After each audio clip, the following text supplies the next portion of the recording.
Mampiombona anay eto amin'ny efitrano ity ao anatin'izao vanim-potoana sarotra amin'ny firenena izao mbola afaka mihaona izahay. Misaotra fa rehefa ao anatina fahaterena dia maheno mihitsy izay hoe fahasoavana kay. Le afaka mivavaka malalaka, afaka mandray ny teninao malalaka, araraotinay izany anio. Misaotra tamin'izay fijoroana vavolombelona tsirairay. Misaotra tamin'ny kasika rehetra, misaotra tamin'ny nataonao tamin'ny fiainanay na tsy nitsangana tetsy ary izahay. Velona ianao Andriamanitra dia mideranao izahay. Te hankasitraka anao izay ny amin'izay nampianarinao rehetra tamin'ity taona ity, tamin'ity taona 2021 ity mihitsy. Mamarana ny feonam-piaino amin'ity 2021 ity izay amin'ity anio ity tompo, dia feno fankasitrahana anao ny fonay. Ary tena mbola mangetaeta. Mangetaeta anao ny aty anatinay rehetra Jesosy. Samy manana ny fiainan'izay rehetra izao. Dia fantatro fa hiteny aminay manokana indray ianao, hampianatra anay amin'izay tandrify sy hainay raisina amin'izay fandraisanay azy. Ilay fanahinao no mampianatra anay rehetra. Ampiasao tompo dia ampiasao izay rehetra foraina amin'ny anaran'i Jesosy ny sofinay, ny fonay ho tany tsara ny ireny teninao. Amin'ny anaran'i Jesosy ny anaovanay ny vavaka. Amen.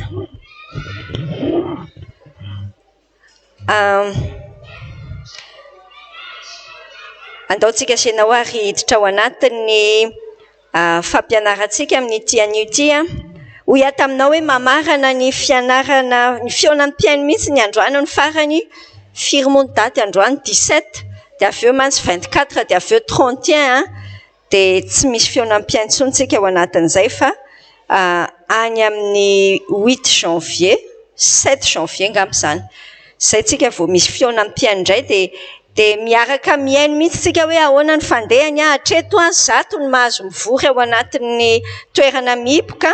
Misaotra ny Jesosy fa ny feonam-piaino eo amin'ny zato eo hatrany aloha hatreto. Zato eo no manatrika amin'ny vantana eto dia isaorana ny tompo.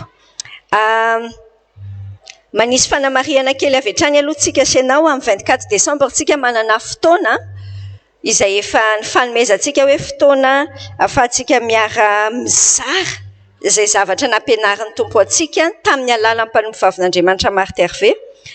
Dia everiko hoe tazomintsika ny fotoana na misy ny fahamailona ara-pahasalamana zao tsika dia mailo ara-pahasalamana tokoa izany tsika. Dia izao nefa tsika manaja n'le tenin'Andriamanitra no mampianatra antsika hoe manaja ny fahefana misy, dia ny dikany tena ho voafetra izany ny olona afaka manatrika. Ho alefantsika Facebook direct amin'ny Facebook ny radio vaovao masoa ihany ny zavatra rehetra atao. Misy fotoam-piderana ao anatin'ilay izy, misy izay fifampizarana izay. Dia ny anaovantsika azy ho lazaina any amin'ny radio izay izany manomboka ampitso. Ny anaovantsika azy dia misoratra anarana izay ho avy. Dia amin'izay hitantsika eo misoratra anarana ary mila misoratra anarana aty akasina izany izay ho avy amin'io fotoana io. Misoratra anarana ao amin'ny birao tsy ao amin'ny dispensaire fa ao amin'ny birao ambany. Dia misoratra anarana ao dia ao ny ahitantsika hoe efa tsy afaka miditra tsony raha ohatra ka efa feno le isa. Dia ataontsika an'izay, ataontsika foana ny fotoana fa mino fa azontsika atao hatrany. Fa ferantsika izany ny isan'ny olona dia misoratra anarana mialoha amin'ny heriny anio izany zoma 24 décembre izany, dia misoratra anarana mialoha. Efa nitenenina any amin'ny onjam-peo moa hoe izay rehetra manana fizarana dia iangavianay izy hanoratra an'ilay fizarany dia anatitra an'izay mialoha aty mba ahafahana manao ny fandaminana fa mety ho beda be ilay olona, mety ho vitsikely koa tsy fantatra loatra fa tsara kokoa izay sady manampy ilay manoratra dia amin'izay ilay zavatra soratanao mantsy no teneninao. Fa raha tsy izay dia lasa 20 minitra ianao rery no miteny dia sahirana eto tsika. Nefa ny olona ny fotoana fohy dia ilay izy ho mila ataontsika matotra. Izay ny amin'ny 24 décembre iny izany ao fotoanantsika. Ny 2 janvier tena mbola miaino tsara mihitsy aloha tsika hoe ahoana no ataontsika tsy ho afaka anao zavatra ngeza be tsika tsinona ao anatiny a ny calendrier atsika efa vonona daholo efa tena nandaniana matapitrisana zany ireo olona dia hoe tsika amin'izay show mihitsy ny fandehan'ny tournée atsika hoe manahoana sy manahoana fa ny tompo miantoka indraindray a rehefa mandeha dia ohatrany tsy esosy ahoana zany tamin'ny malisa fakomaly any kikiko loha mihitsy dia eo zay ihany no mitenitena inona zao ny ikikisandry loha amin'izany le tiana fanahy ihany no miteny amin'le tiana nofo hoe tsy azoko mihitsy ianao ty tsy azoko mihitsy ianao ihany mampianatra ny olona aza mikikiko loko ianao indray tia ny sahira-tsaina fa ny tompo miady hoe tsika mbavaka izany raha afako atsika senao koa zany asa rehetra izany ndao hianatra ny tenin'Andriamanitra tsika mamarana ny boky Efesianitsika anio tao anatin'ny taona ray manontolo mihitsy dia io ny loha-hevitrintsika hoe kristianina samy mitondra ny hanitry kristiany tenaiko indrindra fa etỳ am-pamaranana an'izao loha-hevitra lehibe nitondrantsika ny taona 124 izao dia tena efa hoe manitra Jesosy ianao hitanao le tena tonga dia ohatran'ireny ranomanitra midofaka be reny tadio foana ho azay hoe misy olona tena be ranomanitra be izy dia vao mandalo izy dia miala eo amin'ilay toerana anankiray dia fantatra hoe nandalo teto indray ranony fofony ranomanitra mihitsy zany le atsika le tedavitsika ohatran'ilay tovovavy kely ny zara teo jodi moa ny fiantsonanao teo faly mihitsy izay misaotra ny tompony amin'ny asan'ny tompo amin'ny fiainanao hitanao ohatran'ireny tonga dia maheno ianao hoe maheno mihitsy izao ilay mpiara-mianatra hoe raha jodi indray aloha ny asainareo mandovola eo dia tsy andoha izy raha misy olona maro mijoro tahaka an'izany sitrana ny firenentsika raha afako sitrana fa hitanao fa ny tompo miantoka anao ao anatin'ny fankatoavana izay le manitra Jesosy ianao manitra Jesosy ho an'ny olona sasany ho maimbo le izy fa tsisy problema ny atsika alefantsika foana hanitry Kristy ho an'Andriamanitra ianao izay ilay Korintiana 2:5-5 androantsika sy ianao dia hiresaka ny hoe kristianina tena izy satria hoa be da be ny kristianina tsy tena izy amin'ny fiainana dia tsy ho tsika sy ianao tsony izay tsy tsika sy ianao tsony izany raha mpiano RVM ianao dia ohatrany mbola indraindray ianao kristianina dia indraindray tsy ndao aloha mipetraka tsara tsy mandeha 2022 ao anatin'izany toe-po izany tsika kristianina tena izy ohatrany ahoana ny kristianina tena izy efa ny zavatra maromaro nijerentsika fa mamarantsika androany mifahatra mijoro manohitra ny fahavalo izay dikan'izany kristianina tena izy zany ary resitsika ao amin'ny boky ny Efesianina 4:9 io manomboka eo amin'ny 9:10 nijerentsika Efesianina 4:9 manomboka eo amin'ny 9:10 kristianina tena izy mifahatra mijoro mifahatra zany tena ohatran'ireny misy fakan-javatra ireny mihitsy any ambanin'ny tany any dia eo ianao mijoro manohitra ny fahavalo sokafo ny baibolinao arany amin'ny boky ny Efesianina 4:9 dia tsy avy dia hovakitsika daholo izy rehetra fa hovakitsika tsy kelikely ao anatin'ny Efesianina 4:9 ny 10:10 aloha ny raisitsika sy ianao izao ilay tenin'Andriamanitra ny 10:10 farany mahereza ao amin'ny tompo sy amin'ny herin'ny faherezany ohatrany ahoana izany kristianina tena izy mamarany Paoly ao anatin'ny tsy Efesianina 4:9 manomboka eo amin'ny 10:10 ty dia ny teny voalohany teneniny eo amin'ilay 10:10 farany apatsahivoko anao aloha fa tsisy toko sy andininy rehefa manoratra Paoly ny baiboly tsy misy toko sy andininy akory nanoratana azy original fa ny mpahay ny teolojiana no manisy ny toko sy andininy ndika n'io zavatra io taratasy lava be ny soratany Paoly dia mamarana izy zany zao rehefa miteny izy hoe farany ndikany hoe farany manana eritreritra Paoly any anatiny any zany hoe fehan'ny zavatra rehetrarehetra no lazaina teo dia zao ary ndikany rehefa hiampita amin'ity tsika tsy hiazakazaka aloha tsika amin'ilay hoe mahereza fa andao aloha hisaina tsara hoe fa inona daholo ary le nilazainy Paoly fitinina kely aloha ny zavatra voaray satria tsy afaky ny ahery isika sy ianao raha tsy ohatra ka efa voaraitsika sy iainantsika tsara le teo aloha, le talohan'le farany. Ny kristianina tena izy raha avako ny zavatra nianarantsika tao amin'ny toko voalohany, toko faharoa, toko fahatelo, dia hitantsika hoe ny kristianina tena izy dia mipetraka tsara eo amin'ny fahalalana ny toerany ao amin'ny Kristy. Mipetraka tsara eo amin'ny fahalalana ny toerany ao amin'ny Kristy, fantany tsara zany ny positionany. Aiza tsara ny positionany eo anatrehan'Andriamanitra ao amin'ny Kristy. Ny teny hoe ao amin'ny Kristy dia miverina impeda be ao anatin'ny epistily. Fa satria izay ilay midikany hoe kristianina dia olona nalaina dia natsofoka ao amin'ny Kristy. Dia mila azonao tsara mba hahatonga anao ahery dia mila fantatrao tsara hoe mipetraka aiza moa ianao ty. Mipetraka aiza ianao ary mipetraka amin'inona. Aiza ianao no mipetraka, aiza ny tranonao zany ary inona ny ipetrahanao. Le sary ampatsahiviko anao hoe be loatra ho any ny kristianina manao seza rivotra amin'ny fiainana. Mety ny anankiray voalohany aloha mety misy kristianina ohatrany ay tsy tena kristianina akory fa tsy ao amin'ny Kristy, tsy mbola tafiditra ao amin'ny Jesosy akory. Tafiditra fiangonana izy, tafiditra mety ho isan'ny listy ny mpandray, listy ny dekona, listy ny loholona, fa tsy tafiditra ao amin'ny Jesosy. Zay le lazaiko anao hoe fa aiza tsara aloha ianao no mipetraka, mila ataonao azo antoka tsara hoe efa nanaiky ve ho ianao araky ny Efesiana toko faharoa dia ambaran'ny apôstôly Paoly tsara hoe misy fifondramonina mihitsy ange tany amin'ny maizina taloha dia mifindra any amin'ny mazava, jentilisa taloha dia lasa mifindra aty amin'ny Kristy.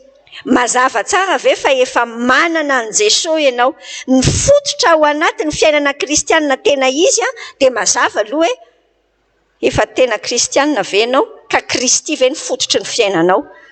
Zavatra ohatrany fantaniana daladala zany fa aleo averina apetraka tsara, fandrao dia diso paika. Fa tsy ny mahalisitra antsika ao anatin'ny lisitry ny izao tontolo izao no mampasiora anao hoe ao anatin'ny lisitry ny boky ny fiainan'Andriamanitra ianao. Fa efa nisoratra anarana tao ve ianao rehefa nandray an Jesosy tsika, rehefa niny ny asa-pamonjena nataon'ny Tompo, izay tsika mitafapetraka ao amin'ny Jesosy. Fa hoy aminao hoe fantaniana roa zany ny apetraka ao anatin'io, mipetraka aiza ianao ary mipetraka amin'inona ianao. Be dia be ny olona efa tao amin'ny Jesosy.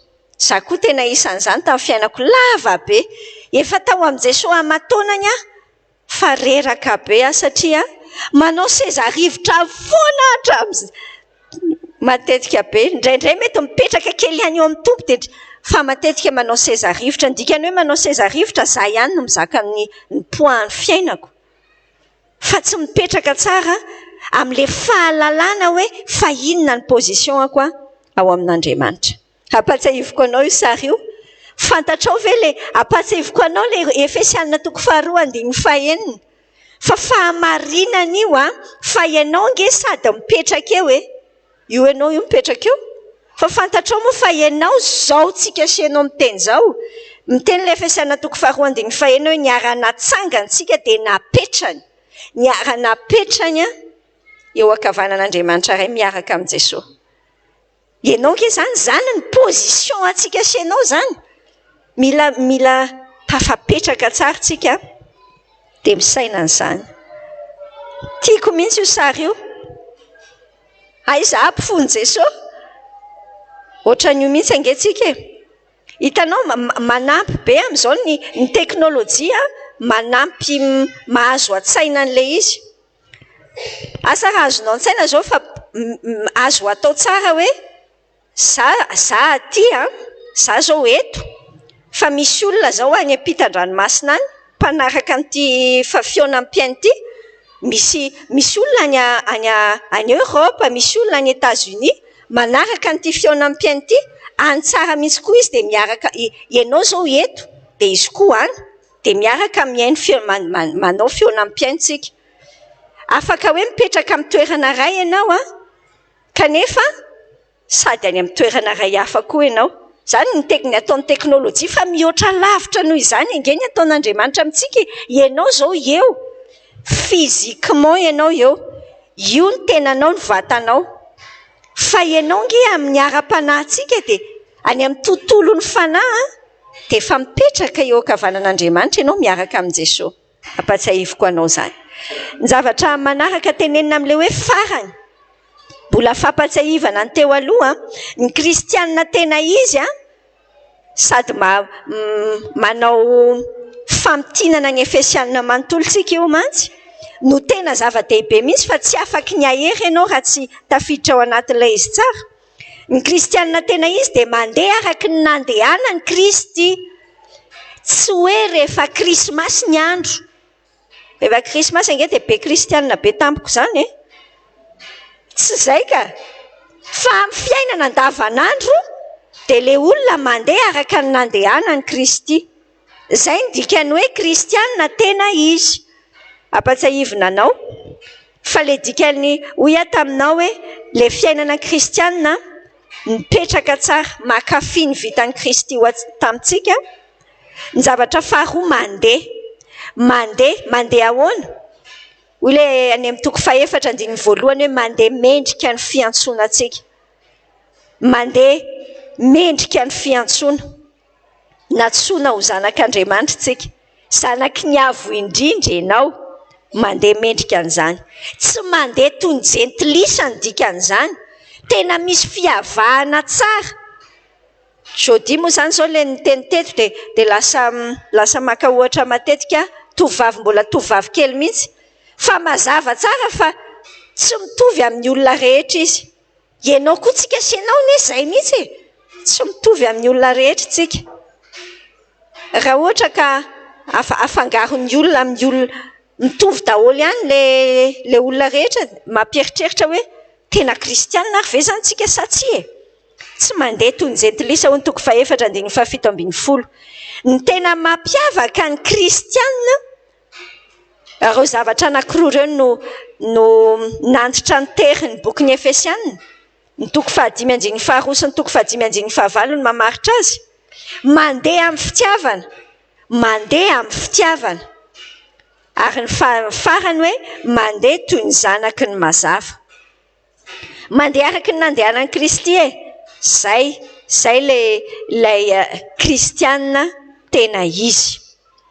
Andao ary tsika hitoy zay le teny voalohany tamin'ilay Efesianina toko 5:10 aloha hoe farany. Mialohan'ny adirantsika tsara amin'ilay zavatra hoantitra ny terin'ny Paoly manaraka dia nataontsika famerenana tsara aloha zay hazava. Ndao ary tohizantsika ny zavatra teneniny tony 10 hoe farany. Mahereza hoy izy ao amin'ny tompo sy amin'ny hery ny faherezany. Matoa Paoly miteny hoe mahereza farany sady afatra farany dia satria tsy mora zany ilay zavatra ao atrehanao. Mila azontsika tsara fa tsy mora ny antsoina hoe tena fiainana kristianina. Tandremo ny fitaka, tena betsaka ny fitaka amin'izao vanim-potoana iainantsika izao, izay miteny zavatra be da be hoe ka rehefa kristianina nge feno fitahiana dia tsisy problema. Ny dikany hoe fitaka dia misy ampahany marina fa misy ampahany tena diso. Tena marina mihitsy zany hoe feno fitahiana, fa zany ny Efesianina toko 1:17, ny fitahim-panahy rehetra azontsika ao amin'i Jesosy. Fa ny dikany hoe feno fitahiana tsy hoe tsisy problema. Haveriko aminao mihitsy zany fa indraindray tsika diso fanantenana zany tsika, tsy tafiomana, tsy pre, tsy vonona hiatrika an'ilay andavanandrom-piainana fa ohatran'ireny midona amin'ny poto be ireny. Jerenao tsara nge ianao ve efa nanao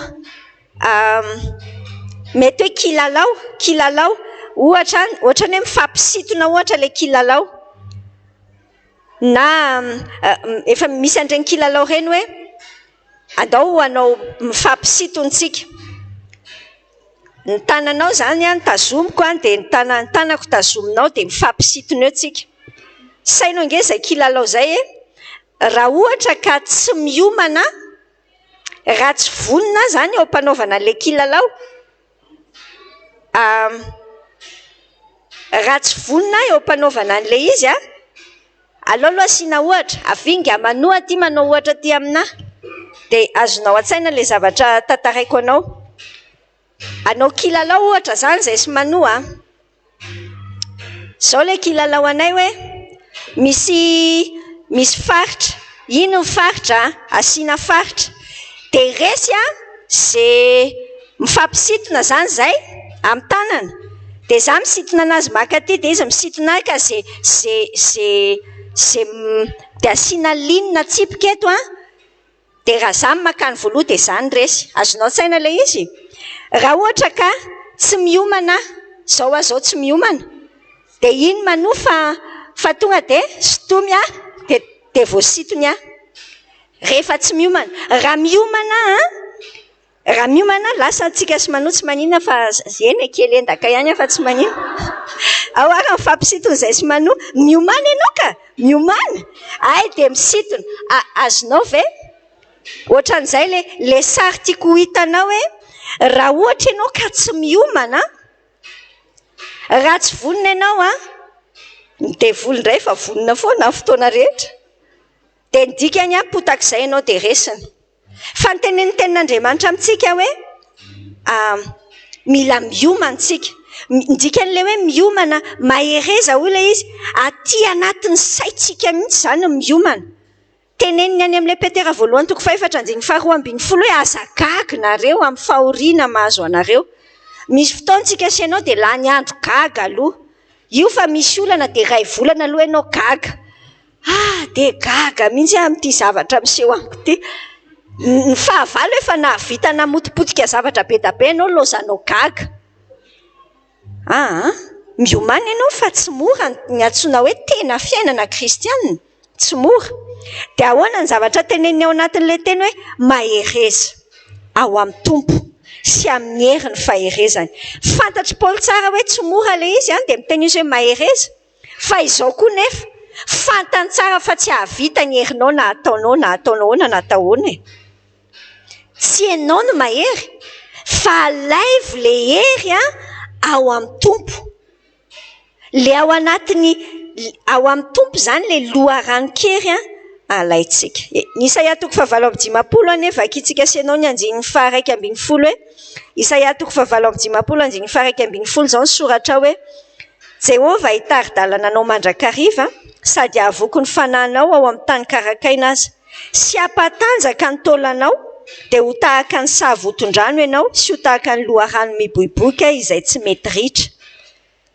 Andriamanitra no manatanjaka atsika ny anjara atsika dia manaiky hivoy an'ilay loharano-kery ao amin'Andriamanitra ny anjara atsika dia ny miaiko hoe tompo tsy vitako le izy tompo tapotra dia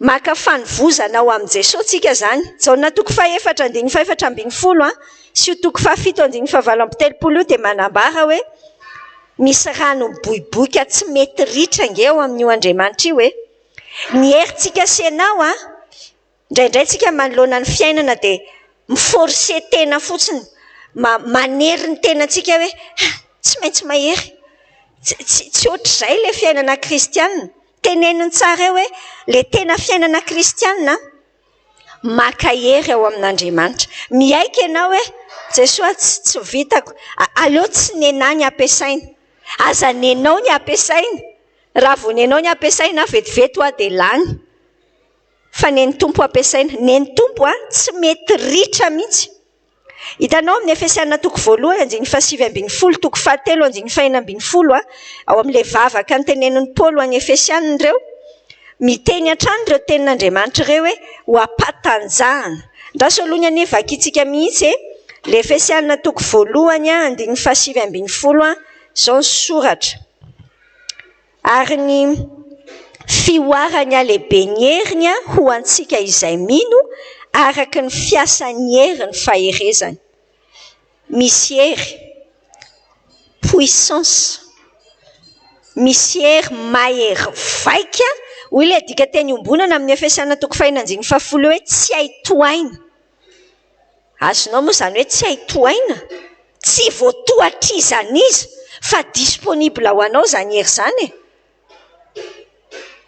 De gaga nge ho any anjely indraindray fa tsika asianao de mikiry mafy manao miezaky ny ahery nefa ny herin'Andriamanitra ngeza be tsy raisitsika. Ao maka ny herin'Andriamanitra tsika, tsy ny herintsika fa ny herin'Andriamanitra. Toko fahatelo andiny fahenina ambiny folo izy de zao ny teny hoe mba omeny anareo araka ny hareny voninahiny ny mba ho atanjahana fatratra amin'ny fanahiny toe-panahinareo. Tena tian'Andriamanitra iriny mafy mihitsy ny anatanjaka io enao io.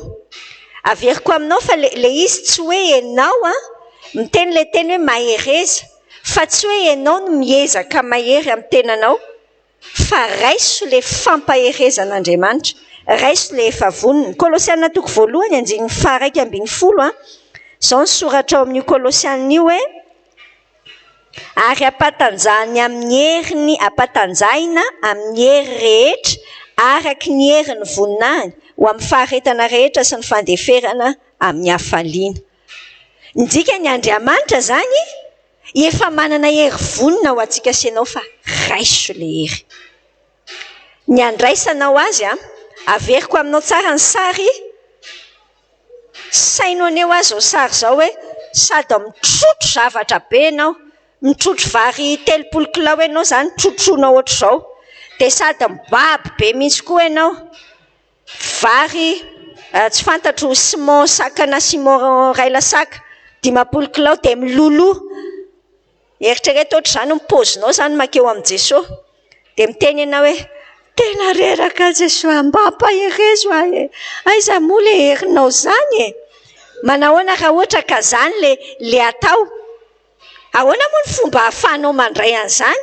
Ny tompo zany tsy miteny hoe ty le hery ho ty le hery, ianao zany mbola mivesatra sady milolo ianao no mitrotro mibaby. Le izy ange tsy possible ho voarainao mihitsy raha tsy apetraka ao daholo aloha ianao e.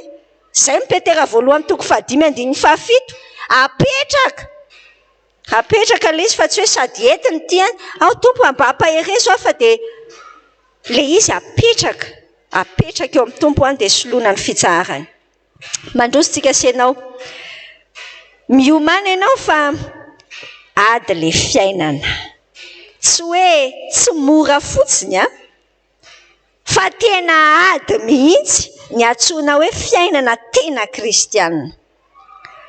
Tafio avokoa ny fiadian'Andriamanitra ho ile teny mba azahoanareo hifahatra amin'ny fanangolen'ny devoly fa isika tsy mitolona amin'ny nofo aman-drà fa amin'ny fanapahana sy amin'ny fanjakana sy amin'ny mpanjaka an'izao fahamaizina zao dia amin'ny fanaratsy eny amin'ny rivotra. Ary noho izany dia raiso avokoa ny fiadian'Andriamanitra mba azahoanareo hanohitra amin'ny andro mahory ary rehefa vitanareo avokoa dia hafahatra ianareo. Ao anatina ady tsika io tenin'Andriamanitra io misy teny maromaro, matoa izy miteny hoe fiadiana dia satria misy ady ao. Miteny amintsika izy hoe manohatra, misy andro mahory izy efa miteny antsika ny tompo misy ady ange hatrehany. Mila tonga saintsika sy ianao hoe miady. Dia zao ny zavatra lehibe tena mila tazomintsika ao anatin'le ady izay mila azonao tsara hoe tsy hoe misy fotoana hoe mandeha fotsiny azy zao e. Hitanao misy le teny anankitelo any tenentsika hoe amin'ny Efesana io mipetraka mandeha dia mifahatra. Tsy hoe mipetraka aloha ianao zany dia mipetraka fotsiny dia tsy mandeha manao ninninna. Tsy hoe mandeha fotsiny koa ianao dia tsy tafapetraka tsara ao amin'ny Jesosy. Ireo zavatra anankitelo ireo dia miaraka foana satria amin'ny fotoana rehetra dia ho amin'ny tany miady foana ianao. Amin'ny fotoana rehetra dia andrasana ianao andeha mendrika ny fiantsoana. Fa hahatonga anao andeha mendrika ny fiantsoana sy hifahatra tsara dia tsy maintsy fantatrao tsara ny position anao amin'Andriamanitra. Miara-mandeha zany ireo zavatra anankitelo ireo. Inona ny zavatra raisitsika voalohany aloha ao anatin'ity hoe miomantsika, miomana fa ady ny fiainana tena kristianina. tsy nataon'Andriamanitra hanafika fahavalontsika, tsy nataon'Andriamanitra hanafika ny fahavalontsika, fa nataon'Andriamanitra hoe hifahatra manohitra. Tena zavatra samihafa. Nisy fotoana misy olona asa raha efa heninao zay, efa tadidinao, nisy olona hoe andeha hanafika ny devoly any Ambondrombe moa sa hoe aninona? Lazaiko anao raha afaka fa tena tsy ara-baiboly zany a. Tsy natao anao an'izany tsika. Fa ny andrasan'ny tompo aminao dia hoe mifahatra. Ny dikan'ilay hoe mifahatra, ohatran'ilay nataonay sy manoto eo a, mijoro tsara ianao eo amin'ilay toerana ametrahan'Andriamanitra anao, dia eo ianao no manohitra ny fahavalo. Tsy ianao zany no mitetateta hoe za andeha ho ary aiza ny devoly fa tamy any mihitsy aho. Tsy mila atao an'izany. Tsy mila atao an'izany fa efa fanahy eny amin'ny rivotra nge, any amin'izay alehanao dia efa mitily anao izy. Tsy manafika ny fahavalontsika, fa mifahatra. Andraso misy ohatra tiako raisina aminao. Ohatra nahady tany, manampy be anaty sary ity a. Hitanao ny sary zany any an-tsaiko any dia izao hoe tahaka n'ireny resaka ady tany ireny, efa novidian'i Jesosy le tany ho antsika. Efa vidanan'i Jesosy tany zany tsika. Efa vitany daholo ny taratasy rehetrarehetra, efa mivoaka ny titra. Dia izao nafarany ao anaty baiboly hoe anao le tany. Tamin'ny taona lasantsika ve moa nianatra an'iny hoe maka ny tany Kanana koa? Tsika sy ianao nge manana ny tany Kanana tsika sy ianao, efa atsika rehefa ao amin'i Jesosy tsika. Efa misy zavatra nalain'Andriamanitra novidiany mazava nalohany tamin'ny ran'i Jesosy ho anao. Fa ny olana amin'ilay izy dia tsy nomeny, tsy hitanao maso le taratasy tany, fa nafarana ilay izy hoe efa anareo le tany e. Dia nitenenin'ny tompo amintsika tahaka amin'ny teny izany hoe karakarao tsara le tany mandra-pahatongako. Ianao zany efa mipetraka amin'le tany dia atao hoe ty zany le taninareo menakavy kely. Andaony tsy raisina hoe Jesosy aloha ilay izy, fa raisina ohatran'ireny andavanandro tsika ireny e.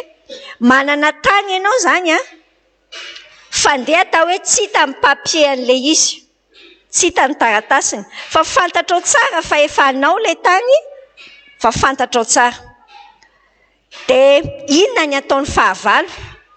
Ny ataon'ny fahavalo dia ny manozongozona anao. Ny ataon'ny devoly zany manozongozona antsika hiteny hoe tsy anao zany io tany io. Manahoana raha ohatra ka efa io le tany zany hoe anao ony, dia tamin'ny ihany misy olona miseho manana taratasy. Moa tsy zavatra iainantsika andavanandro zany. Anay ty tany ty. Raha ohatra ianao ka tsy mijoro tsara, zay le hoe mifahatra raha afako. Mijoro tsara ianao raha vao tsy mijoro tsara ianao dia ahozongozon'le fahavalo foana. Ahozongozon'le fahavalo hoe ary sao dia mba tena tsy anay tokoa indray ara le tany e. Jerenao nge andao any aka ohatra io resaka hoe zanakiza marina moa. Andeha atao hoe ianao fantatrao tsara. Andao raisiko hoe zanako ohatra Joanna ny zanako vavy matokely. Zanako mazava izy naterako mihitsy. Fa andeha atao hoe misy olona miteny amin'ny Joanna hoe Joanna, ianao nge tsy zanako tiany zany akory e. Ianao zaza nividiny roa hetsy tary amin'ny farmasia ohatr'izao ianao. Fa nisy olona nivarotra anao dia nividiny ianao.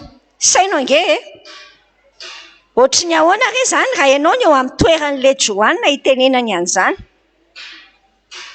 Mety raha ianao ny eo amin'ny toerany, mety tonga ianao ve dia hieritreritra tsy zanako mamanay ony afaka izany vidiana. Haika izany vidiana, na mety misy miteny hoe ianao ntsiponina teny amin'ny nisy nanary ianao dia ntsiponina dia izay ianao. Manahoana re raha misy olona miteny anao an'izany manozongozona. Raha ohatra ka tsy mafiorina tsara le fifandraisako amin'ny Joanina, dia mety rehefa mahita izy dia hiteny hoe hay ve ianao hatramin'izay izany nandainga velona foana fa kay izaho tsy zanakao akory, tsy zanako ahoana. Ka hozy izy ilay olona tariny teny hoe izaho hono no vidianao kay fa tsy zanakao.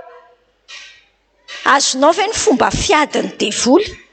Ny devoly any amin'ny tontolo tsy hita maso izy mandefa an'izao fitaka rehetrarehetra izao. Atonga anao ianao izany asain'Andriamanitra mijoro tsara, io ny teritoaranao, io efa nomeny io ny taninao. Dia ny devoly ahita zavatra teneny hoe ity ampahany kely ity tsy anao ity ka, anay ity. Tsy anao izany mihitsy io, izay ny efa teo hatramin'izay, anay io tany io. Izany ange ny zavatra ataon'ny fahavalo hoe dia ny olana amintsika le ady rehetrarehetra ny amin'ny tontolo tsy hita maso le ady. Izay ny mampamoatra sarotra azy, kanefa izay mihitsy le ady amin'ny finoana ity, ady tsara ny finoana ho ny filazan'ny tenin'Andriamanitra any amin'ny Timote azy. Ny fanontaniana mipetraka ravako dia ity: iza ara no inonao ao anatiny? Jesosy ve ny inonao sa ny devoly ny inonao? Fa eo le ady ato anaty lohantsika ato. Andriamanitra miteny zavatra dia ny devoly koa miteny zavatra. Izay inonao amin'ireo no mandresy eo amin'ny fiainanao. Izao ny tenin'Andriamanitra. Tafio avokoa ny fiadian'Andriamanitra. Ahoana ny ahatonga antsika senao tsy hiozongozona, fa ny devoly mampiozongozona. Rasy hoe raha misy zavatra tsy hitako vetivety kely misy tsy haiko na ny rindrina kely ihany fa hitanao ao amin'ny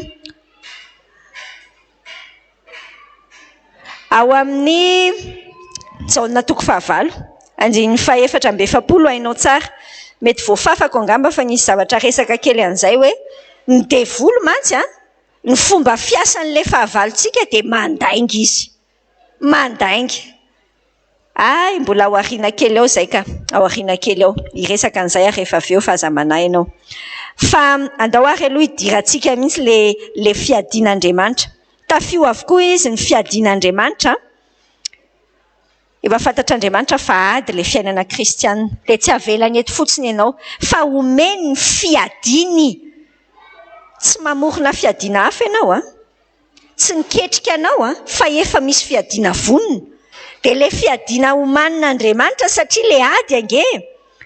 Ny Korinthiana 2:10 mamaritra antsika hoe ady ara-panahy le izy dia ny dikany fiadiana ara-panahy izany no entintsika miady. Izao tsara ny tenin'Andriamanitra amin'ny Korinthiana 2:10 io. Andininy 7 ny manomboka hoe fa na dia velona amin'ny nofo azy izahay dia tsy mba miady araka ny nofo, fa tsy amin'ny nofo, fa tsy avy amin'ny nofo ny fiadiany tafika fa mahery amin'Andriamanitra handrava fiarovana mafy, fa mandrava ny fisainana sy ny zavatra avo rehetra izay hatsangana nohitra ny fahalalànan'Andriamanitra izahay ka mamaby ny hevitra rehetra hanaika ny Kristy. Fiadian'Andriamanitra no asain'Andriamanitra alaitsika. Andao aloha samy verifie tsara, hijery tsara hoe fiadiana inona ary izany antsika miady amin'ny fahavalontsika izany. Asehoan'ny tompo antsika tsara hoe inona ny fiadiana. Ao amin'ny Isaia 7:17 dia manambara hoe le fiadian'Andriamanitra nge izy Andriamanitra mihitsy no mitondra an'ireo fiadian'ireo.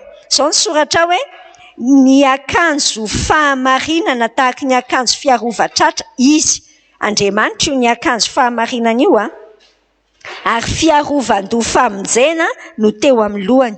Ary ny akanjo famaliana izy enina indray ny fahasarom-piaro ho akanjo ivelany izy. Fiadian'Andriamanitra, an'Andriamanitra mihitsy ireo fiadiana tiany ho entintsika ireo. Reto le sarin'le fiadian'Andriamanitra izay ambara. Misy zavatra isan-karazany ao anatiny. Vakitsika tsara ne.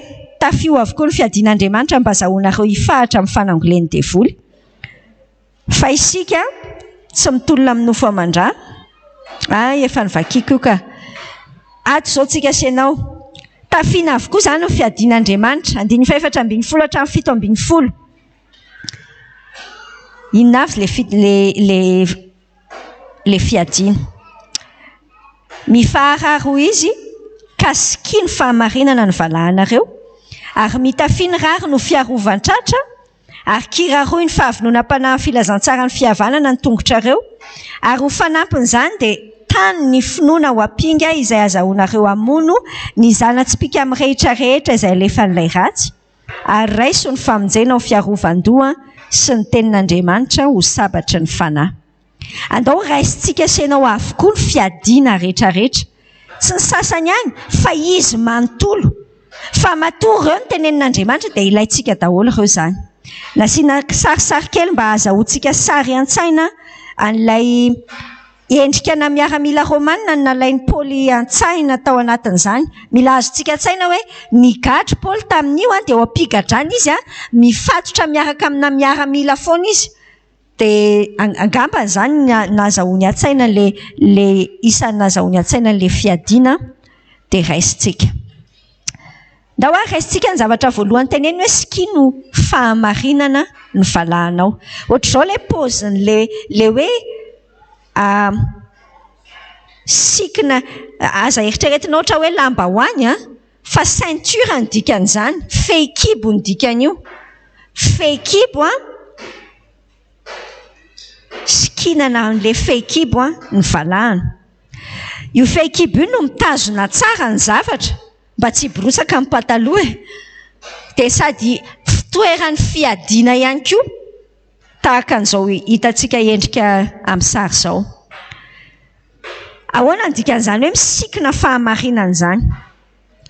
Fantaro ny fahamarinana iainanao ny fiainam-pahafahana. Ahoana? Fantaro ny fahamarinana ahafahanao miaina ny fiainam-pahafahana. Inona izany fahamarinana izany? Ny dikany hoe fahamarinana, ny tena izy amina zavatra anankiray izany ny dikany hoe fahamarinana. Ny tena izy tamin'izay namoronana azy tsara. Izay ny hoe marina le zavatra. Le tena izy any amin'ilay namoronana, any amin'ilay originalany. Inona ny tena izy amin'ity zavatra anankiray ity? Amin'izay namoronan'Andriamanitra azy mihitsy. Izay le hoe fahamarinana. Ny fahamarinana ihany koa afaka tenentsika hoe inona ny fijerin'Andriamanitra? Izay ihany ny fijery hoe marina. Ny fijerin'Andriamanitra natranga anankiray. Ny antsoina hoe fahamarinana izany mihoatra noho le tranga, mihoatra noho le fe. Ohatra izao, ndasany hoe za zany teny aminao hoe maka ohatra tsika hoe marary an-doha ianao. Miteny aminazy zany ianao hoe tiana marary ny lohako. Tsy hoe izay ny antsoina hoe fahamarinana hoe marary loha ianao. Marary ny lohanao azoko. Fa tsy izay ny fototra. Tsy izay le fahamarinana. Raha ohatra ka izay fotsiny nentina mijery raha manatona dokotera ianao dia raha dokotera tsy dia mivaky loha, marary ny lohanao, meo paracetamol dia vita ny kabary. Dia nefa le lohanao efa mataona ny marary foana. Hitanao ny ahampahatonga anao afaka amin'ilay aretin'andohanao dia ny fandehanana any amin'ny fototry ilay izy mihitsy hoe inona ary ny antony mamparary ny lohanao. Raha atao scanner izao ianao dia mety hita hoe why, ary misy fivotosana kay eo amin'ny lohanao dia manery an'izy dia lasa marary le loha. Amin'izay fotoan'izay dia afaka mitsabo tsara ara-dalàna ny zavatra rehetra. Izay indrindra nge le endrika tenenin'ny Tompo amin'ny Jaona 5:12 hoe rehefa fantatrao ny marina dia ny marina manafaka anao tsy ho andevo. Inona le hoe misikina fahamarinana? Ny dikany hoe misikina fahamarinana, mahafantatra ny marina ianao. Ny marina nge efa eo foana ohatra zany zao hoe marary le lohanao. mety tena le misy hoe misy mivonto ao anaty lohanao ao mampatonga le marary le mivonto ange zany efa tao fa ianao tsy nahalala azy fotsiny dia lasa mbola miaina ao anatina tsy fahafahana foana ianao, miaina ao anatin'le marary foana.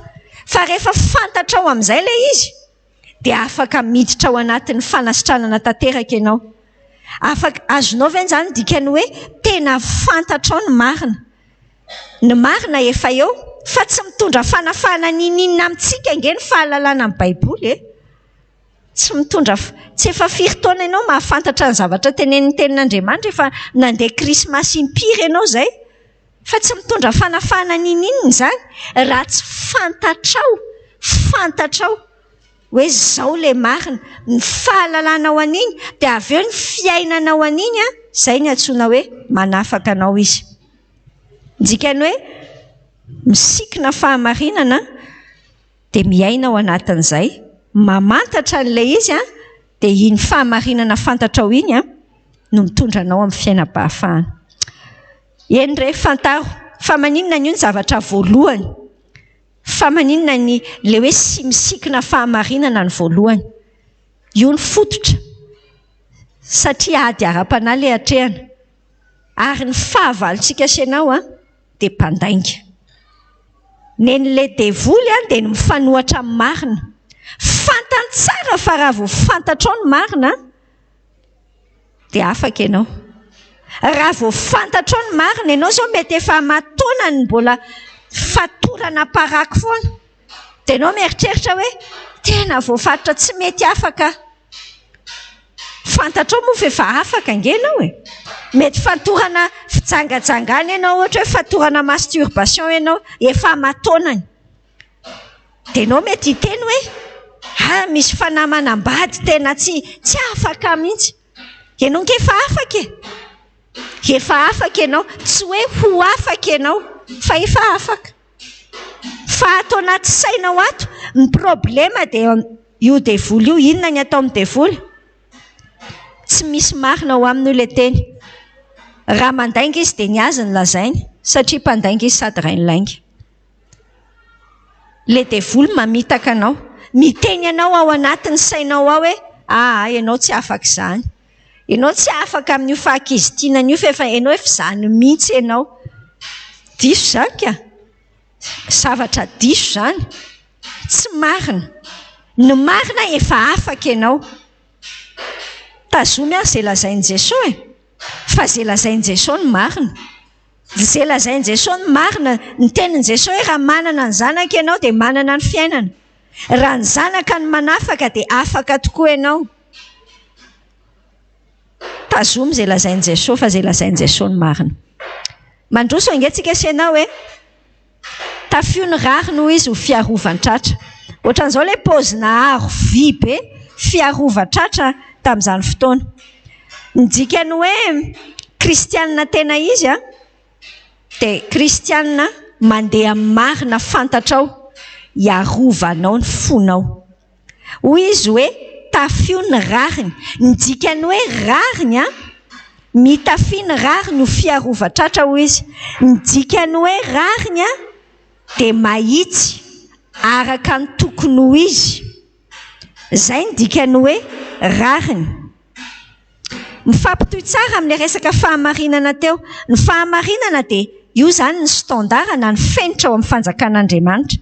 Ny antsoina hoe rariny kosa dia ny zavatra ataontsika mifanaraka amin'ilay marina fantatritsika. Dia zay ny atao antsoina hoe mitafy ny rariny zay tsika. Zavatra anankiray zany le hoe mahafantatra ny marina. Fa ny andrasan'Andriamanitra amintsika dia hoe izay marina fantatrao ara dia mandehana amin'iny. Dia zay tsika no miaro ny tratrantsika. Inona moa le hoe fiarovan-tratra? Ny fiarovan-tratra raha io sary io zany ny jerena, io tratra io hatraty amin'ny iny tratra sy ny kibontsika iny ao ngeny misy ny antsoina hoe tovantsika. Misy ny tova, misy ny fo ao, misy ny avokavoka ao, misy ny tova-pandevona-kanina ao. Ao zany ny tova mamelona ny vatantsika ny ozinina be. Hoy ny ohabolana toko 4:7 hoe tandremo ny fonao mihoatra ny zavatra rehetra fa avy ao aminy avy ny aina. Ahoana ny fomba hitandremantsika ny fontsika? Teneniny hoe tafio ny rariny. Ny dikany hoe rariny dia le zavatra marina fantatrao no andehananao. Be da be hoa izay marina fantatritsika senao zay. Izay tenin'Andriamanitra fantatritsika izay. Hitanao zao ohatra zao miteny tenin'Andriamanitra hoe aza matahotra, aza merikerika foana, izany Andriamanitra ao. Izany zao le tenin'Andriamanitra, izay le marina. Ahoana ny ahatonga antsika senao ho voaro fa midevoly iny izy fa manipy fisalasalana, manipy fampiororona. Miainga indray zao ny fahamailona ara-pahasalamana. Atao hoe mbola tsy miteny aloha zany hoe fahamehana ara-pahasalamana fa fahamailona. Fa foniza zao ny efa niororo vao nahaino an'izay. Inona indray zao ny tantarain'ny asako amin'izany, fahamailona indray hono inona indray. Azonao ve le devoly ny tedaviny dia anozongozona anao foana. Fa ny dikany hoe mitafy ny rary ny arovanao io fonao io. Arovanao io mandehana amin'ny marina fantatrao. Andao hisafidy ny ino an'izay tenenin'i Jesosy fotsiny tsika. Mandeha amin'ny fahatokinan'Andriamanitra. Hitanao ny zavatra diso ny zavatra diso no antsoina hoe fenitry ny fanjakany maizina. Asiany diso kely daholo ny zavatra marina fantatrao diso dosony. Asiany zavatra parti kely apahany marina kely dia apahany diso. Ny sarany an-tsaiko dia ity. Hitanao ohatra n'ireny hoe mihinana letisia ianao zao dia misy an'ilay maditidity iny manangon-dalitra iny. Kelikely dia feno lalitra kely. Ohatran'izany angeny ataony devoly asiany zavatra diso kely any anaty lohanao any. Disony le fahamarinana fantatrao. Asiany zavatra diso any manangon-dalitra zany. Manangona ny fahavalo ange. Izany le teneniny tamin'ilay nianarantsika eto amin'ny Efesiana 5:5 iny hoe aza manome fitoerana ho an'ny devoly. Fitoerana ho an'ny devoly rehefa tsy ny zavatra marina ny zavatra angontsika, ny zavatra tazomintsika ato anaty saintsika ato, fa ny zavatra diso. Aza manome vahana ny fahavalo. Mitohitsika amin'ilay teny hoe kiraroy ny fahavononam-panahy amin'ny filazantsara ny fihavanana ny tongotrao. Ohatr'izao ilay paozina kiraro tamin'izany fotoana. Hitanao amin'ilay sary anankiray misy ohatran'ny zavatra maranitra mihitsy ilay kiraro mba hahatonga ny hoe tout terrain ilay izy. Amin'izao fotoana amin'ny vanim-potoana iainantsika ty aoriana ny kirarona miaramila dia boty be. Boty. Tamin'izany fotoana izany ohatr'izao tsy mbola nisy boty tamin'izany fa ohatr'izao ny paoziny. Fa le sary dia ity. Ny sary dia hoe fidio tsara ragany kiraro anaovanao. Kiraroy ny fahavononam-panahy filazantsara ny fihavanana amin'ny tongotrareo. Fidio tsara ny kiraro anaovanao. Fa na ohatra ianao tena en forme be daholo. Ao tsara ny fiarovan-tratranao. Ao tsara le misikina tsara ianao, tsy miborotsaka ny patalohanao, mety tsara. Fa raha ohatra ka sainao angenao le mianjaika be iny, tsaronao ianao le mianjaika be, manaikitra velona be le kiraro. Fa na tsara takin'inona ary le fety tsy à l'aise ianao. Tsy andrinao mihitsy hoe vina vao tapitra ity dia afaka ny fahoriako. Izany le aty anatintsika. Fa eritrereto tsara koa ne raha ohatra zao hoe ianao ve efa nahita olona mpanao marathon dia kiraro talon nanaovany. Hainao izany marathon izany mihazakazaka 270 kilometatra izany manao marathon. Dia eritrereto hoe kiraro talon ny anaovany. Na andeha tsy atao hoe talon fa Scooby-Doo. Raha afako miteny ny tenin'Andriamanitra hoe mikiraro tsara, safidio tsara le kiraro anaovana. Ary miteny izy hoe inona le kiraro anaovantsika. le fahavononam-panahy avy amin'ny filazantsara ny fihavanana. Amin'ny teny malagasy tsika izy tsy tena mazava tsara hoe filazantsara ny fihavanana. Amin'ny teny fototra io dia le fiadanan'i Jesosy, le fiadanana io teneny io, le filazantsara ny fiadanana. Ahoana izany? Ny antsoina hoe kristianina mifahatra tsara dia kristianina miaina sy mizara ny fiadanan'i Jesosy. Miaina sy mizara ny fiadanan'i Jesosy. Hitanao raha ohatra ka le tongotritsika iny izany mantsy no mandeha amin'le fiainantsika andavanandro, na le tongotritsika no mifehan'le zavatra manodidina, na le zavatra manodidina ny avelantsika mifehan'le tongotritsika. Raha ohatra izao hoe manaikitra le kirarontsika, tsy alaise tsara le tongotritsika izany lasa henontsika be mihitsy le fahoriana amin'le mandeha rehefa tsy alaise io tongotritsika io, rehefa tsy ao tsara. Izaho aloha tena tia manao kapa mihitsy amin'ny fiainako, fa milamina be mihitsy sady za koa izany mba makatahaka amin'ny Martyr fa izy mpanao kapa foana. Dia za komaina koa ka za koa izany mba manao kapa. Tiako mihitsy ny manao kapa. Alaise be ny tongotra, mahazoaina tsara ny tongotra ao anatiny. Fa ohatran'izay mihitsy koa ianao nge le hoe fiadanan'i Jesosy averiko aminao tsara. Le fiadanan'i Jesosy tsy le fiainana tsisy problema, fa le ianao mahay miaina amin'ny fiadanana le mahita tory ao anaty tafiotra zay. Ianao ao anaty tafiotra be fa ianao mahita tory tsara. Zay le fiadanan'i Jesosy zay le hoentintsika zay.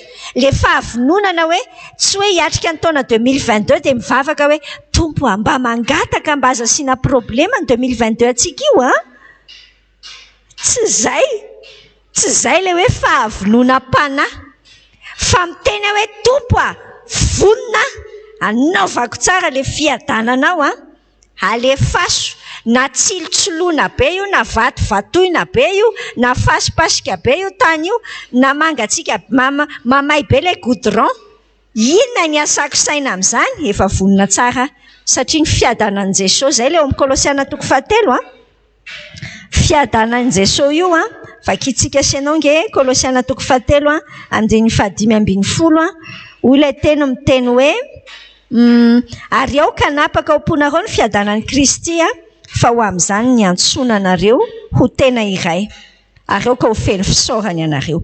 Filipianina 4:7 manambara amintsika hoe ary ny fiadanan'Andriamanitra izay mihoatra ny fahalalana rehetra hiaro ny fonareo sy ny hevitrareo ao amin'ny Kristy. Kiraroa izay fiadanan'ny Tompo izay. Zavatra manaraka resantsika, tano ny finoana ho apinga ny finoana. Izay azahoanareo mamono ny zanatsipika mirehitra rehetra izay alefan'ilay ratsy. Ny kristianina mifahatra tsara ravako dia mandeha amin'ny finoana. Ary rehefa mandeha amin'ny finoantsika, tsy anday rambala, blindé, izay ny dikany, blindé tsara. Ny finoana mantsy araka ny Hébreux 2:1 iny izany finoana izany. Finoana dia mahazo antoka tsara ny zavatra antenainy, mahatoky ny zavatra tsy hita amin'ny masonao. Izay ny dikany hoe finoana. Finoana izay miainga amin'ny tenin'i Jesosy, tsy misy misaratsaraka mihitsy ireo. Tenenin'i Paoly tsara hoe fanampiny izany rehetra izany. Tsy hoe efa misy arotratra tsara dia efa misikina tsara dia efa ampy izay. Fanampiny, tsy maintsy ampiarahana tsara daholo izy rehetra. Hoeto ny finoana. Le finoana, le fahazahoana antoka vokatry ny fahalalànao ny marina. Ao amin'ny marina égale mira tenin'i Kristy. Romanina 5:17 miteny amintsika hoe ny finoana dia avy amin'ny toriteny, ary ny toriteny avy amin'ny tenin'i Kristy. Korintianina 2:5 manambara amintsika hoe tsy mandeha amin'ny fahatsapantsika, tsy mandeha amin'ny zavatra hita maso, fa mandeha amin'ny finoana.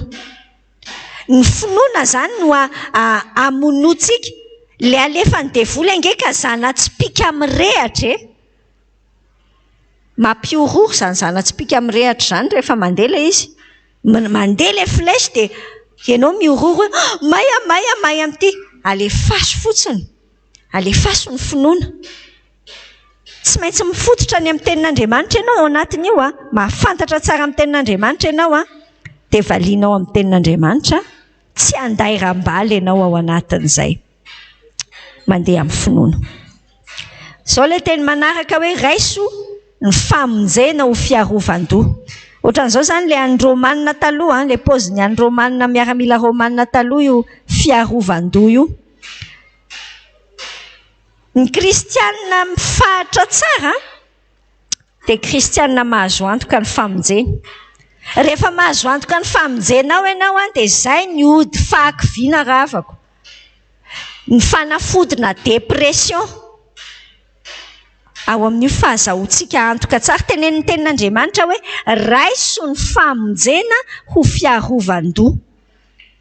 Ty lohanao ty atao anaty saintsika ato nge ravako ny centre na commande le fandehany ato anatin'ity saintsika ty. Ato zany tsika mila mahazo antoka tsara hoe zange manana mpamonjy ny fantatrao midikany hoe Jesosy dikany hoe Jesosy dia mpamonjy zay ny teny any Matteo 1:1-20 ny Luka 2:1-20 mpamonjy ny teraka ao anareo an'io midikany hoe Jesosy dia satria hamonjy ny olona amin'ny fahotana izy. Io Jesosy io araka ny boky ny Hébreu 2:2-20 sy ny 7:5-20 dia manambara tsara hoe tasalovaka itsika nge Hébreu 2:2-20 fa satria nalaim-panahy ny tenany tamin'ny fahoriana entiny dia mahavonjy izay alaim-panahy koa izy. Mahavonjy io Jesosy io 7:5-20 izy miteny hoe koa amin'izany dia mahavonjy tokoa izay manatona an'Andriamanitra amin'ny alalany izy satria velona mandrakizay anao fifonana ho azy. Mahavonjy tokoa io Jesosy io, tena mahavonjy tanteraka izy. Kristianina mifahatra tsara mahafantatra hoe rehefa any Jesosy ianao dia tsy very-tsony mandrakizay ianao zany. Io tena ozongozono ny fahavalo mihitsy io. Inona mahatonga misy mpino tena reraka izy amin'ny fiainana?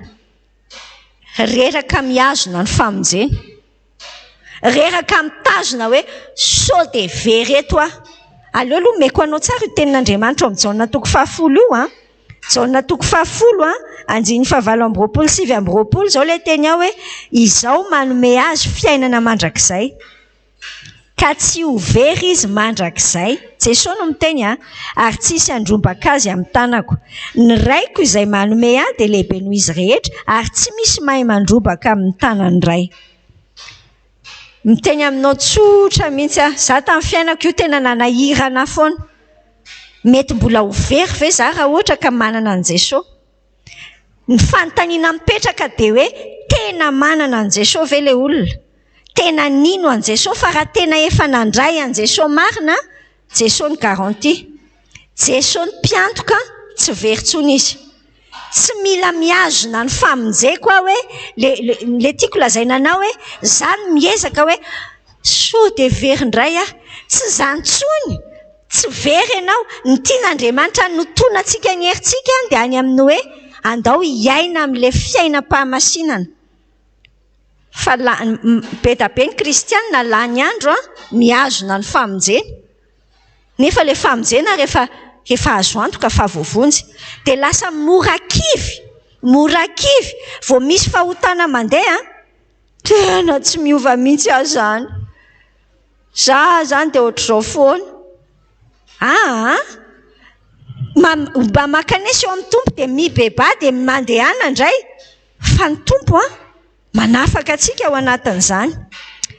Manana antoka tsika amin'ny famonjena eo amin'ny fiainantsika rehetrarehetra. Tsy ny lafiny hoe tsy hoe ho verany amin'ny afo be fotsiny fa amin'ny rehetrarehetra zany ny Salamy 1:2 hoe mpamonjy mora azo indrindra amin'ny fahoriana izy. Zany lazaiko anao hoe rehefa manao an'io satrobian'ny famonjena io tsika, tsy possible hisy dépression mihitsy satria fantatra hoe isaky ny zavatra misy anjoangy efa misy mpamonjy akaiky mpamonjy ny filazany hira anazy.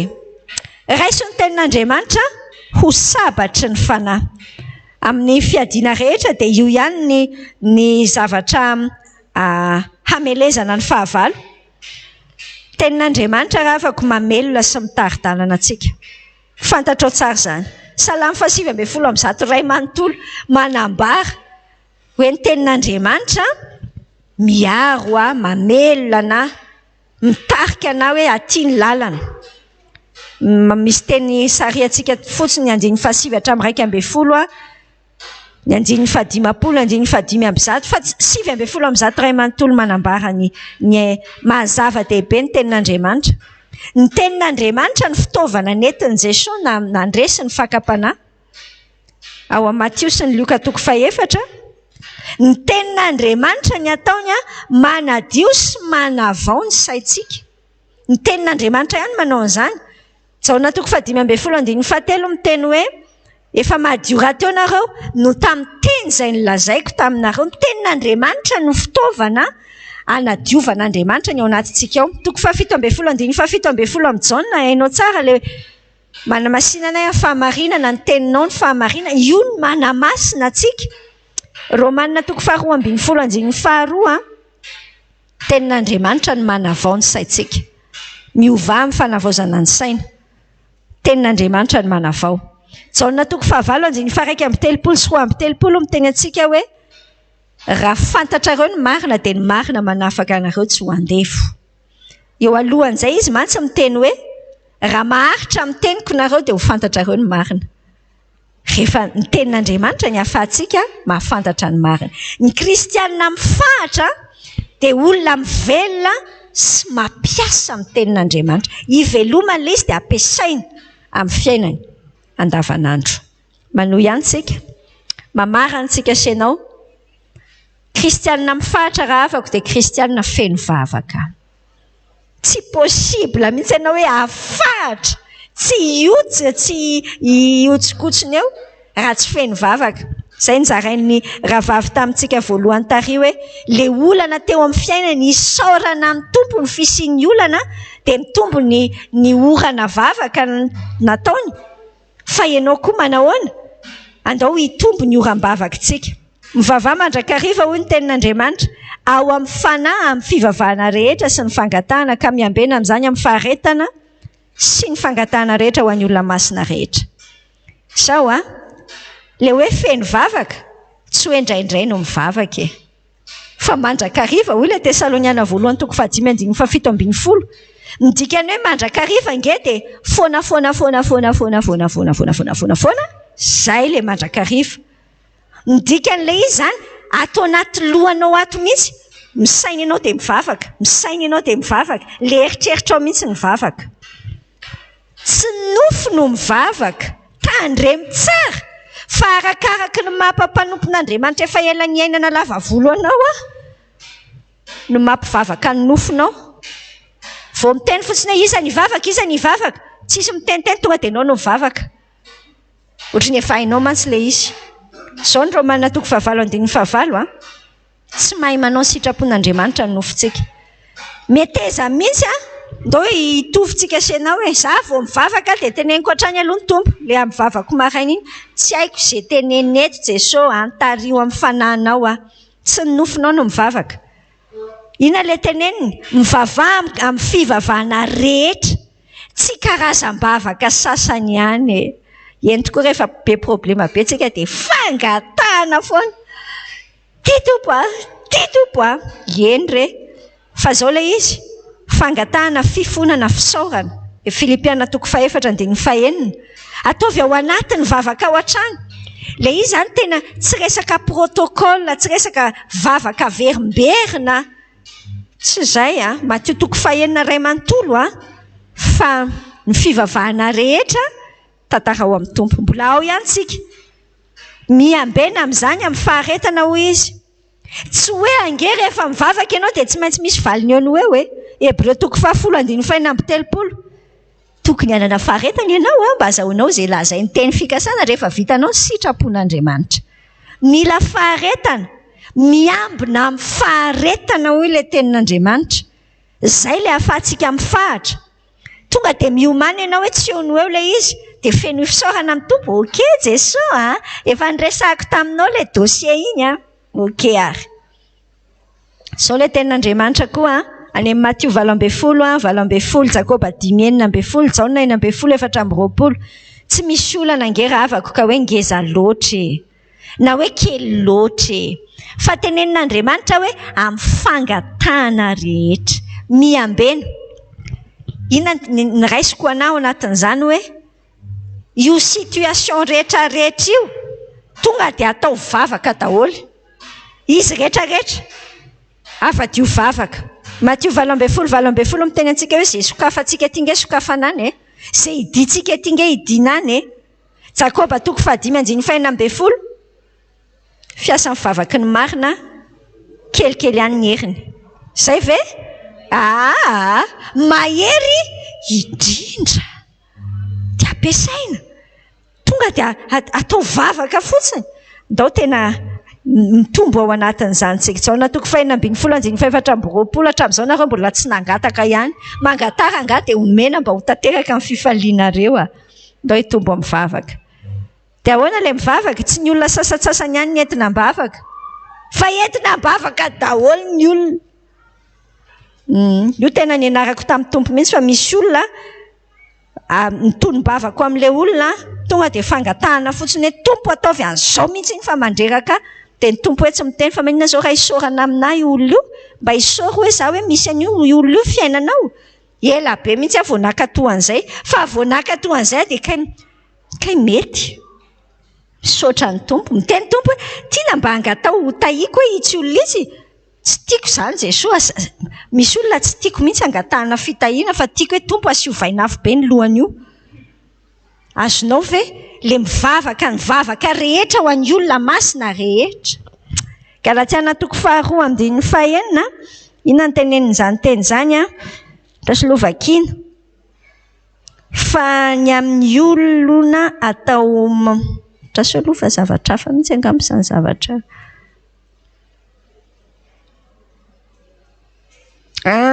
Le niteneniko amin'io ke le Andriamanitra tsy mizata havan'olona. Andriamanitra mantsy tsy mizata havan'olona. Zay ny fianarantsika ny boky ny Efesianina.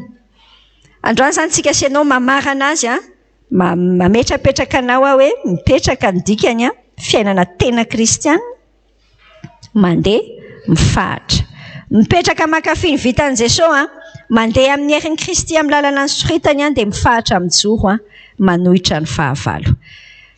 Ndao hivavaka tsika.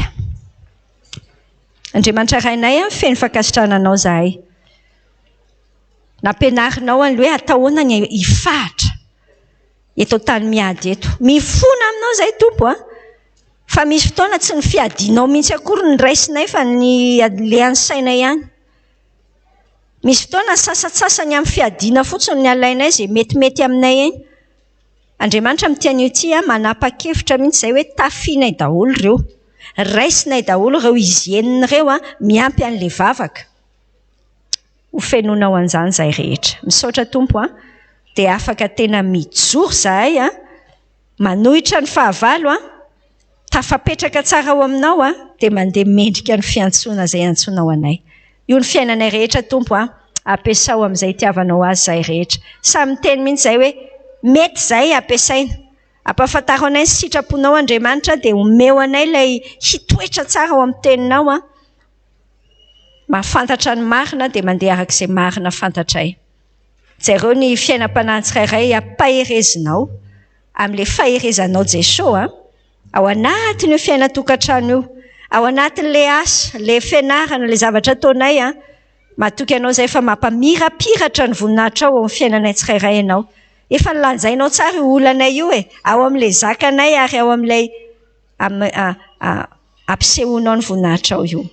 Andriamanitra dia jereo manokana ao anatin'izay ao anaty fahasahiranana, ao anaty fahasalamana, ao anatina fidonana fahoriana, ao anatina tsy fahampiana samihafa. Jereo Jesosy dia anao no ihany tsirairay avy dia ahatonga anay ho tena miara-mila vonina tsara hanitra ao Kristy. Tononona amin'ny anaran'i Jesosy ny fiadananao ary. Miaro ny fosiny hevitra rehetra ao aminao. Mankasitraka indrindra Tompo amin'ny anaranao ny anaovana ny vavaka. Amen. Amen. Mandroso mbola manana fotoana famangina kely tsika zao famangina ndraso vakitsika ihany angamba ny filazana manjo